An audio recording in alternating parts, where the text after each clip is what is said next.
హల్లెలూయా! దేవునికి స్తోత్రం. ఈ వాక్యం వింటున్న వారందరికీ యేసుప్రభు వారి నుండి ఆశీర్వాదం, ఆరోగ్యం, ఐశ్వర్యం, సంతోషం, సమాధానం, నిరీక్షణ కలగాలని ప్రార్థిస్తూ సమస్త మహిమ, ఘనత, స్తోత్రం యేసుప్రభు వారికే చెల్లిస్తూ ఈరోజు మనం పరిశుద్ధ గ్రంథం నుండి తిమోతికి వ్రాసిన మొదటి పత్రిక 2వ అధ్యాయం 8వ వచనం చదువుకుని ధ్యానించుకుందాం. కావున ప్రతి స్థలమందును పురుషులు కోపమును సంశయమును లేనివారై పవిత్రమైన చేతులెత్తి ప్రార్థన చేయవలెనని కోరుచున్నాను. ఈ వాక్యం మనం బాగా గమనిస్తే యేసుప్రభు వారు 2 విషయాల గురించి మనకు బోధిస్తున్నారు. మొదటిది కోపం అనే బలహీనత గురించి తెలుపుతున్నారు. మనలో చాలామందికి త్వరగా కోపం వస్తూ ఉంటుంది. కానీ మనం కోపాన్ని జయించాలి. కోపం అనే బలహీనత చాలా చెడ్డది. అది ఎంతటి దారుణాలనైనా చేయిస్తుంది. కాబట్టి మొదటగా మనల్ని మనం చెక్ చేసుకుని ఎక్కడ ఏ విషయంలో మనం కోపానికి గురి అవుతున్నాం అనేది గ్రహించుకుని ప్రార్థించి దానిని జయించాలి. ఇక రెండవది సంశయం. మనం దేనికోసమైనా ప్రార్థించినప్పుడు అది జరగటం ఆలస్యమైతే మనకు సంశయం మొదలవుతుంది. ప్రభువారు ఉన్నారా, మన ప్రార్థన ఆలకిస్తున్నారా అని ఆ సంశయం ముదిరి అది కోపంగా కూడా మారుతుంది. అప్పుడు మనం దేవునితో వాదిస్తాము. మేమింత ప్రార్థిస్తున్నాము, మీరు పలకటం లేదు. మీరున్నారా, ఉంటే ఇలా మౌనంగా ఉంటారా అంటూ దేవునిపై కోపం, అలక లాంటివి చూపుతాము. ఈ రెండింటినీ జయించి పవిత్రమైన చేతులెత్తి ప్రార్థన చేయమని తెలుపుతున్నారు. ఇది ఇంకా బాగా అర్థం కావడానికి ఉపమానం ద్వారా తెలుసుకుందాం. 2 భార్యాభర్తలు, అత్తగారు, మామగారు, ఆడపడుచు ఉన్న ఒక ఉమ్మడి కుటుంబం. ప్రభువారిని ఆరాధించే కుటుంబం.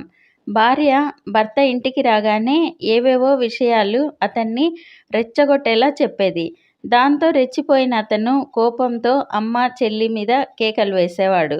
కలిసి ఉండటం ఇష్టం లేని ఆమె రోజు ఏదో విధంగా అతన్ని రెచ్చగొట్టేది. ఆలోచించటం, సర్ది చెప్పటం తెలియని అతను కోపంతో గొడవ చేయటం ఆ ఇంట్లో మామూలు అయిపోయింది.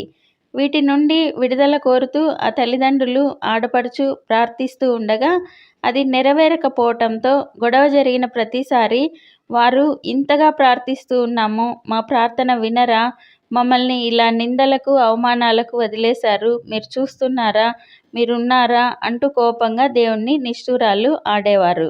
కుటుంబంలో ఎవ్వరికీ మనశ్శాంతి లేకపోయేది. ఒకసారి మందిరంలో దైవజనులు ఈ వాక్యం బోధిస్తూ పురుషులు కోపం, సంశయం మాని పవిత్రమైన చేతులెత్తి దేవుణ్ణి ప్రార్థించండి. కోపం మంచిది కాదు, దాన్ని జయించండి, బాగా ప్రార్థించండి అంటూ బోధించగా అతనికి గ్రహింపు కలుగుతుంది.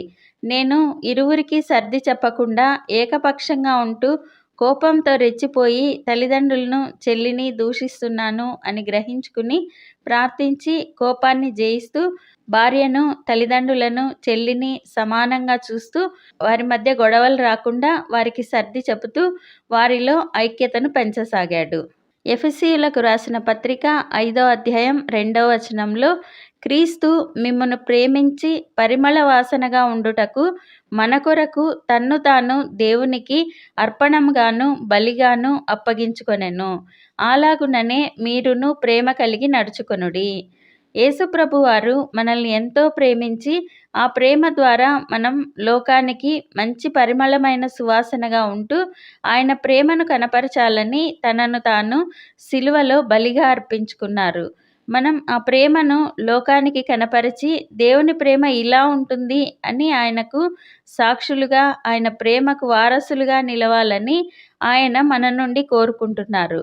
మనం ఉపమానంలో తెలుసుకున్న కుటుంబంలాగా మనలో మనమే ఐక్యత లేకుండా రోజు గొడవలు పడుతూ మనశ్శాంతి లేక దేవుని నిష్ఠూరాలు ఆడుతూ దేవునికి కాకుండా ఒకరిపై ఒకరు అథారిటీ చేయాలనే ఆలోచనతో కోపానికి ఎక్కువ విలువనిస్తూ దేవునికి దూరం అవుతూ ఉన్నామేమో పరిశీలించుకుని కోపాన్ని జయించి దేవునికి దగ్గరవ్వాలి. ఆయన ప్రేమను కనపరుస్తూ లోకానికి మంచి పరిమళ వాసనగా ఉంటూ మన పరమ తండ్రికి మంచి పేరు తెచ్చేలా ఉండాలి.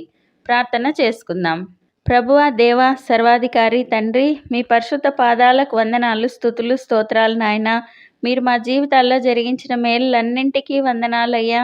దేవా, కోపము, సంశయము మాని మా పవిత్రమైన చేతులెత్తి ప్రార్థన చేయమని నేర్పుతున్న దేవా వందనాలు తండ్రి.